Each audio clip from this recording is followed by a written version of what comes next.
ট্রেনে করে বাড়ি ফিরছিলাম। ঠিক এমন সময় আমার পাশে বসে থাকা ভদ্রমহিলা ফোনে কারোর সঙ্গে কথা বলছিলেন। আর কথাগুলো আমার কানে আসছিল, যেহেতু আমি তার পাশের সিটেই বসেছিলাম। তা ভদ্রমহিলা তার মেয়ের শ্বশুরবাড়ি সম্বন্ধে কথা বলছিলেন। শুনে একটু অবাকই হলাম, এরকম আবার হয়?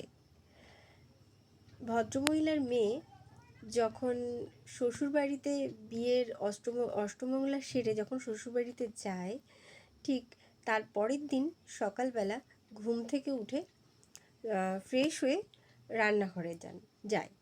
রান্নাঘরে যাওয়ার পর গিয়ে দেখে তার শ্বশুরমশাই চা করছেন। তা তখন মেয়েটি বলে, বাবা আপনি কেন চা করছেন? আপনি সরুন, আমি চা করছি। তখন শ্বশুরমশাই উত্তর দেন যে না না, তোমার করতে হবে না, তুমি গিয়ে ডাইনিংয়ে বসো, আমি চা নিয়ে আসছি। তা যথারীতি ডাইনিংয়ে গিয়ে দেখে যে তার শাশুড়ি মা, কাকিমা শাশুড়ি, জেঠিমা শাশুড়ি প্রত্যেকেই খোশ মেজাজে বসে গল্প করছে। শ্বশুরমশাই এসে চা সার্ভ করছে। একটু অবাকই হয়ে যায় যে এরকম ঘটনা তো আমরা সচরাচর দেখি না, তাই না? তারপর দুপুরের রান্নার প্রস্তুতি চলছে। ওখানে কাকা শ্বশুর, জ্যাঠা শ্বশুর সবাই মিলে রান্না বান্নার জোগাড় করছে, কেউ বাটনা বাটছে, কেউ রান্না করছে। তারপরে শাশুড়ি মা হঠাৎই বলে, দেখে অবাক হচ্ছে বৌমা? অবাক হয়েও না, আমাদের বাড়ির রীতিটাই ঠিক এরকম। সোম থেকে শনি আমরা মেয়েরা করি, আর রবিবারটা আমরা রেস্টে থাকি, বাড়ির ছেলেরা করে।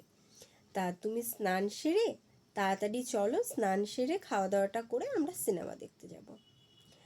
তা যেরকম ভাবনা সেরকমই কাজ। তারপরে শাশুড়িরা মিলে বৌমাকে নিয়ে সিনেমা দেখতে গেল। সিনেমা দেখে বাড়ি ফিরল। বাড়ি ফেরার পরে ঠিক একই নিয়মেই শ্বশুরমশাই আবারও সেই খাবার টেবিলে রাতের ডিনারটা দিল।